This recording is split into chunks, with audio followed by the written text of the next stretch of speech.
कहानी की शुरुआत में हमें अर्जेंटीना की राजधानी ब्यूनस एरिस को दिखाया जाता है, जहां पर चारों तरफ हाई सिक्योरिटी है। हमें यहां पर कटीले तार दिखते हैं, साथ ही हर जगह कैमरास दिखते हैं और इन्हीं कैमरास के आगे से एक लड़का गुजरता है जिसका नाम कैन है। उसके सामने एक एसयूवी गाड़ी होती है, वो चुपचाप आगे चला जाता है, पर कुछ ही दूर जाकर वो रुक जाता है। दरअसल ये एक चोर है। वो एसयूवी के पास वापस आता है और उसका दरवाज़ा खोलकर उसके अंदर चला जाता है। दरअसल कैन इस गाड़ी को नहीं बल्कि इस गाड़ी की इम्पोर्टेंट चीज़ों को चुराना चाहता है। सबसे पहले वो म्यूज़िक सिस्टम को निकालता है और उसके बाद डैशबोर्ड में जो कीमती चीज़ें होती है उन्हें निकाल कर अपने पास रख लेता है। इसके बाद वो गाड़ी की पीछे वाली सीट पर पी भी करता है। ऐसा वो क्यों करता है, इसके पीछे कोई भी रीज़न नहीं होता। और अब जब उसने अपना काम पूरा कर लिया है वो गाड़ी का दरवाज़ा खोलने की कोशिश करता है, लेकिन दरवाज़ा नहीं खुलता। उसे लगता है कि वो आसानी से दरवाज़ा खोल लेगा, लेकिन पूरी कोशिश करने के बाद भी दरवाज़ा नहीं खुलता। वो अब भी ज़्यादा परेशान नहीं होता। उसे लगता है कि दूसरा दरवाज़ा खुल जाएगा। वो दूसरे दरवाजे को खोलने की कोशिश करता है, पर वो भी लॉक्ड होता है। वो उसे भी नहीं खोल पाता और अब उसकी चिंता थोड़ी थोड़ी बढ़ना शुरू हो जाती है। पर अब भी कैन पूरी तरह से कॉन्फिडेंट होता है, क्योंकि वो गाड़ी के फ्रंट ग्लास को तोड़कर बाहर निकल सकता है। वो अपने पैरों से फ्रंट ग्लास को तोड़ने की कोशिश करता है। वो कई बार उस पर किक करता है, लेकिन पूरी कोशिश करने के बाद भी फ्रंट ग्लास नहीं टूटता।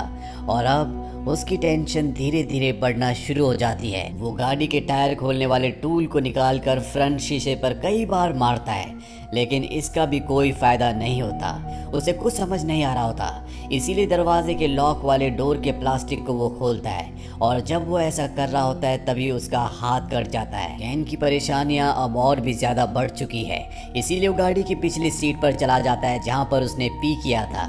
अपने बैग से गन निकालता है और गन से गाड़ी के फ्रंट ग्लास पर शूट करता है, लेकिन गोली टकराकर उसके पैर पर लग जाती है। और यहाँ पर हमें पता चलता है कि इस गाड़ी के जितने भी शीशे हैं वो सब के सब बुलेट प्रूफ हैं। कैन के हाथ के साथ अब उसका पैर भी जख्मी हो चुका है। वो अपनी टी शर्ट निकाल कर अपने पैर के घाव पर बांध लेता है। तभी वो एक लड़की को देखता है। वो उसे आवाज़ देता है और लड़की गाड़ी के पास आ जाती है। वो अपने बैग से लिपस्टिक निकालती है और गाड़ी की साइड विंडो पर अपना चेहरा देखकर लिपस्टिक लगाती है। इसके बाद वो जाने लगती है। कैन जोर जोर से चिल्लाने लगता है, लेकिन वो उसकी आवाज़ नहीं सुनती। दरअसल ये पूरी की पूरी गाड़ी साउंड प्रूफ है। साथ ही इस गाड़ी के शीशों से अंदर से बाहर तो देखा जा सकता है, लेकिन बाहर से कोई भी अंदर नहीं देख सकता। यानी कि अब कैन इस गाड़ी में बुरी तरह से फंस चुका है। उसे कुछ समझ नहीं आता कि उसे क्या करना चाहिए।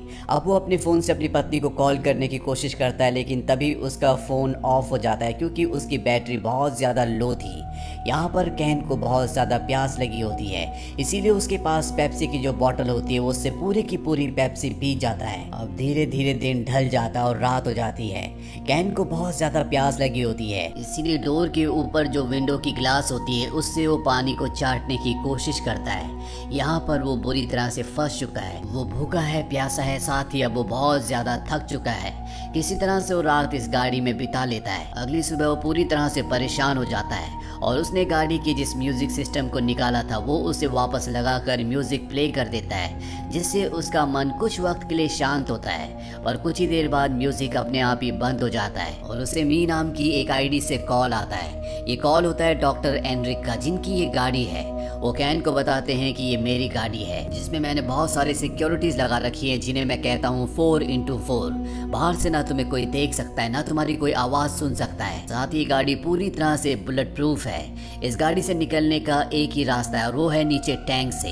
लेकिन अगर तुमने ऐसे किया तो मैं इस गाड़ी को ब्लास्ट कर दूंगा, क्योंकि टैंक के नीचे मैंने एक्सप्लोसिव लगा रखा है। डॉक्टर एनरिक उसे अपनी पर्सनल लाइफ के बारे में भी बताते हैं कि मेरी पत्नी अब इस दुनिया में नहीं है, लेकिन मेरी पत्नी और मेरी ग्रैंड चाइल्ड मेरे साथ रहते हैं। साथ ही वो बताते हैं कि उन्हें बहुत ही खतरनाक बीमारी है और कुछ ही महीनों में उनकी मृत्यु होने वाली है। लेकिन कैन को इस बात से कोई फर्क नहीं पड़ता। वो उन्हें धमकी देता है कि अगर तुमने मुझे फ्री नहीं किया तो मैं तुम्हें और तुम्हारे परिवार को मार दूंगा। पर डॉक्टर को इस धमकी से कोई फर्क नहीं पड़ता, क्योंकि वो साइको हो चुका है। ठीक इसी तरह एक साइको किलर रमन राघव की ऑडियो बुक मैं कुकू एफएम पर सुन रहा हूँ, जो कि एक एप्लीकेशन है जिसमें दुनिया की बेहतरीन किताबों की ऑडियो कहानियाँ कई भाषाओं में हैं, जो शायद आपको जिंदगी में एक नई राह दिखा दे। ये एक इंडियन एप्लीकेशन है जिसमें 1000 से भी ज्यादा आवर्स का कंटेंट है, जिसे लोगों ने इतना पसंद किया है कि इसे 4.5 प्लस की रेटिंग मिली है। और सबसे खास बात, हमारे फर्स्ट 250 व्यूअर्स को कुकू FM दे रहा है 50% का डिस्काउंट, यानी आपको पे करने होंगे ₹199 इंस्टेड ऑफ ₹399, वो भी पूरे साल के लिए। तो डिस्क्रिप्शन में जाएं और दिए गए लिंक से ऑफर का फायदा उठाएं। केन अब डॉक्टर से कहता है कि मुझे यहाँ पर बहुत गर्मी लग रही है, मुझे यहाँ से बाहर निकालो। और अब फोन कट हो जाता है और गाड़ी का एसी अपने आप ही ऑन हो जाता है। और गाड़ी का एसी ऑन होने से धीरे धीरे गाड़ी में ठंड बढ़ना शुरू हो जाती है। गाड़ी का टेम्परेचर बहुत ज़्यादा डाउन हो चुका है। यहाँ पर कैन कांपना शुरू कर देता है और अपनी टी शर्ट को एक बार फिर से पहन लेता है, लेकिन इसका कोई फायदा नहीं होता क्योंकि यहाँ पर ठंड बहुत ज़्यादा है। उसके होंठ नीले होना शुरू हो जाते हैं, वो हाइपोथर्मिया का शिकार हो रहा है। साथ ही उसके पैर में जो घाव है वो भी अब इन्फेक्टेड हो चुका है। और इससे पहले कि उसकी जान जाती, डॉक्टर एनरिक एसी को बंद कर देते हैं। और अब यहाँ पर उसे कुछ भी समझ नहीं आ रहा होता है कि वो क्या करे। तभी वो देखता है कि एक पुलिस वाला गाड़ी के पास आ रहा है। उसके अंदर एक उम्मीद जागती है। वो चिल्लाकर उसे आवाज लगाता है, लेकिन पुलिस वाला ना उसकी आवाज सुन सकता है ना ही उसे देख सकता है। दरअसल वो यहाँ पर इस गाड़ी का चालान काटने के लिए आया होता है, क्योंकि ये गलत जगह पर यानी कि नो पार्किंग पर खड़ी होती है। पुलिस वाला गाड़ी के चालान को फ्रंट शीशे पर रख कर चला जाता है। कैन अब हर एक उम्मीद को खो चुका है। तभी उसके अंदर उम्मीद जागती है, क्योंकि यहाँ पर एक चोर आता है जो गाड़ी के दरवाजे को खोलने की कोशिश करता है। पर कैन की किस्मत बिल्कुल अच्छी नहीं होती। पड़ोस के लोग उस चोर को देख लेते हैं, उसका पीछा करते हैं। हालांकि चोर यहाँ से भाग जाता है, लेकिन अब पुलिस यहाँ पर आ चुकी है। गाड़ी के आसपास कई सारे लोग होते हैं, लेकिन किसी को भी नहीं पता कि इसके अंदर कोई फंसा हुआ है। इसीलिए सब के सब यहाँ से चले जाते हैं। अब कैन को एक बार फिर से डॉक्टर का कॉल आता है। डॉक्टर उसके बारे में और भी जानना चाहता है। कैन उसे बताता है कि वो इस दुनिया के रूल्स को नहीं मानता। यहाँ के जो अमीर लोग हैं वो गरीबों को कुचलना चाहते हैं और वो कभी भी ऐसा नहीं होने देना चाहता, इसीलिए वो चोरी करता है, जैसे उसके पिता और उसके ग्रैंडफादर किया करते थे। कोई अगर उसे गन पॉइंट पर रख कर भी एक काम करने से मना करेगा तब भी वो यही काम करेगा। और अब डॉक्टर को उसका ये जवाब अच्छा लगता है, इसीलिए वो उसे बताता है कि गाड़ी की सीट के पीछे एक पाइप है जिसके अंदर गाड़ी को साफ करने का पानी है, तुम उस पानी को पी सकते हो। और ये सुनने के बाद गाड़ी के पीछे से उस पाइप को निकालता और उस पाइप से पानी को एक बोतल में भरता है। हालांकि उस पानी में केमिकल भी होता है, लेकिन कैन इस बात की परवाह नहीं करता और एक ही घूंट में पूरा पानी पी जाता है, क्योंकि उसकी पूरी बॉडी डिहाइड्रेटेड हो चुकी होती है। इसी तरह से एक और दिन बीत जाता है और अब अगली सुबह दिखाया जाता है कि कैन के दिमाग पर भी असर पड़ना शुरू हो गया है। वो फिजिकली और मेंटली बहुत ज़्यादा कमज़ोर हो चुका है, इसीलिए वो अपने माइंड को बिजी रखने के लिए पेपर पर गाड़ी के जो इंटीरियर होते हैं उसकी डिज़ाइन बनाना शुरू कर देता है। वो बहुत ज़्यादा भूखा होता है, इसीलिए कागज़ खाना शुरू कर देता है, जिसके बाद उसे फिर से प्यास लगना शुरू हो जाती है।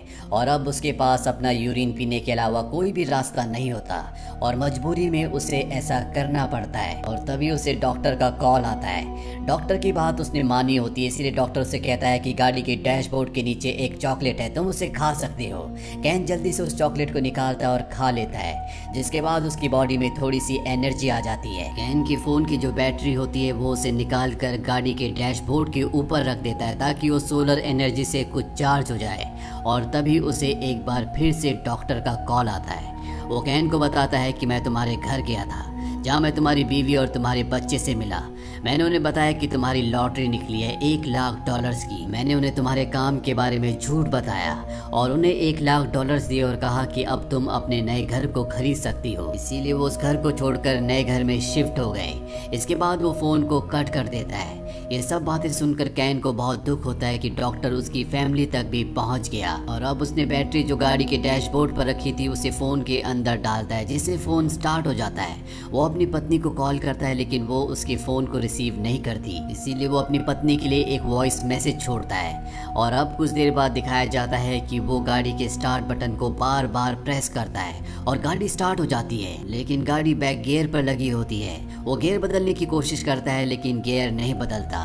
और अब वो पूरी स्पीड से गाड़ी को पीछे ले जाता है। गाड़ी दीवार से टकरा जाती है और तभी गाड़ी के जो एयर बैग्स होते हैं वो खुल जाते हैं, जिससे उसे चोट नहीं लगती, पर गाड़ी का पिछला शीशा टूट चुका है। वो गाड़ी से निकलकर पास ही के पेट्रोल पंप के कैफे में जाता है, जहाँ पर वो खाने पीने की चीजें लेकर खाने लगता है, पर तभी वहाँ पर सिक्योरिटी गार्ड आ जाता है। वो केन से कहता है कि पहले तुम्हें इसके पैसे पे करने होंगे, पर केन के पास पैसे नहीं है, इसीलिए वो अपनी गन निकालता है और उससे मार देता है। पर तभी उसकी आंखें खुल जाती, वो अब भी गाड़ी के अंदर होता है। दरअसल वो इस सपना देख रहा होता है। उसकी हालत बहुत ज़्यादा ख़राब हो चुकी है, उसके अंदर बिल्कुल भी एनर्जी नहीं है और उसके पास जो गन होती है वो उससे अपनी जान लेने की कोशिश करता है, लेकिन गन के उस स्लॉट में गोली नहीं होती। और तभी यहाँ पर एक बार फिर से डॉक्टर का उसे कॉल आता है और तभी गाड़ी की लाइट्स अपने आप ही जल जाती है। उसके सामने डॉक्टर होता है। डॉक्टर फोन से उससे बात कर रहा होता है, पर अब वो गाड़ी के अंदर आ जाता है क्योंकि वो जानता है कि केन की हालत बहुत ज्यादा खराब हो चुकी है। उसके अंदर इतनी ताकत नहीं है कि वो उसके ऊपर हमला कर सके। गाड़ी के अंदर आने के बाद वो केन को बताता है कि आज से पहले मुझे 28 बार लूटा गया है, इसीलिए मैंने ऐसी गाड़ी बनाई जिसके अंदर मैं किसी भी चोर को फंसा सकूं, और अब तुम फंस चुके हो, तुम यहाँ से जिंदा नहीं जा सकते। इसके बाद डॉक्टर किसी को कॉल करता है और केन को मौका मिल जाता है। वो अपनी गन से उस पर शूट कर देता है और गाड़ी से निकलकर रेंगते हुए आगे बढ़ने लगता है, क्योंकि उसके अंदर अभी इतनी ताकत नहीं है कि वो भागकर या चलकर यहाँ से जा सके। पर डॉक्टर को गोली छू करने के लिए होती है, वो अब भी पूरी तरह से ठीक होता है। वो केन के पास आता है और उसे मारता हुआ उसकी गन को छीन लेता है और एक बार फिर से केन को गाड़ी के अंदर ले जाने लगता है, लेकिन गन की आवाज़ से यानी कि गोली की आवाज़ से यहाँ पर पुलिस आ चुकी होती है और वो डॉक्टर से कहती है कि इसे छोड़ दो, लेकिन डॉक्टर केन को गन पॉइंट पर ले लेता है और पुलिस वाले को बताता है कि ये एक चोर है, इसने मेरी एसयूवी चुराने की कोशिश की, इसने मेरे ऊपर गोली चलाई और अब मैं इसके साथ खुद ही निपट लूंगा, ये तुम्हारा प्रॉब्लम नहीं है। लेकिन पुलिस वाला उसे कहता है कि इसे छोड़ दो, पर डॉक्टर उसकी बात नहीं मानता और कुछ ही देर में यहाँ पर रिपोर्टर्स और पुलिस की और भी गाड़ियाँ आ जाती है और इन्हीं में एक पुलिस ऑफिसर आता है जिसका नाम एमेडियो होता है। दरअसल अब वो रिटायर हो चुका है और वो डॉक्टर से बात करता है। वो उसे कन्विंस करने की कोशिश करता है कि तुम्हें इसे छोड़ना होगा, पर डॉक्टर उसकी बात नहीं मानता। वो कहता है कि पुलिस वाले अपना काम अच्छे से नहीं करते, इसीलिए इनके जैसे चोर आज़ादी से घूमते हैं और उसका नुकसान हम आम जनता को उठाना पड़ता है। मैं जो कर रहा हूँ बिल्कुल ठीक कर रहा हूँ। यहाँ पर जितने भी लोग होते हैं आधे लोग डॉक्टर की साइड हो जाते हैं और वो चाहते हैं कि वो केन को मार दे, पर आधे लोग चाहते हैं कि वो केन को फ्री कर दे। पर जो यहाँ पर रिटायर पुलिस वाला होता है वो डॉक्टर से कहता है कि तुम एक एजुकेटेड इंसान हो, तुम कानून को अपने हाथ में नहीं ले सकते, तुम्हें इसे छोड़ देना चाहिए। वो उसे बहुत सारी ऐसी बातें बोलता है जिससे डॉक्टर कन्विंस हो जाता है और अब वो केन को छोड़ देता है। केन किसी तरह से पुलिस की गाड़ी तक आ जाता है और डॉक्टर खुद अपनी गाड़ी में बैठ जाता है। वो अपने मोबाइल पर एक टाइमर चलाता है और अगले पल वहाँ पर एक बहुत बड़ा ब्लास्ट हो जाता है। दरअसल पेट्रोल टैंक के नीचे जो उसने एक्सप्लोसिव लगाया था उसने उसे ब्लास्ट कर दिया और अब उसकी मृत्यु हो चुकी है। वही केन को दिखाया जाता है जो ये देखकर पूरी तरह से सैड हो चुका है, पर अब वो फ्री है और उसने जो भी अपराध आज तक किए थे इसके लिए पुलिस उसे अरेस्ट कर लेती है। वहीं सारे के सारे लोग डॉक्टर के बारे में बोल रहे होते हैं। वो कहते हैं कि ये एक समुराई डॉक्टर था जिसे अपने ऊपर पूरा विश्वास था। वो जो कर रहा था उसे विश्वास था कि वो पूरी तरह से ठीक था और ये गवर्नमेंट को एक बहुत बड़ा सबक है। कम से कम इस बड़ी घटना के बाद पुलिस प्रशासन अपने काम को अच्छे से करेगी और शहर में जो चोरी की वारदातें होती है उन्हें पूरी तरह से कंट्रोल में ले लेगी। अब यहाँ से केन को हॉस्पिटल ले जाया जाता है, उसका ट्रीटमेंट किया जाता है और इसके बाद उस पर केस चलेगा और उसने आज तक जितने भी गुनाह किए हैं उसकी उसे सजा दी जाएगी। ये पूरी फिल्म, ये पूरी कहानी एक सच्चे इवेंट पर बेस्ड है। ये फिल्म ईयर 2019 में रिलीज हुई थी। IMDb पर इसकी रेटिंग है 5.7। उम्मीद करते हैं कि ये कहानी आपको पसंद आई होगी।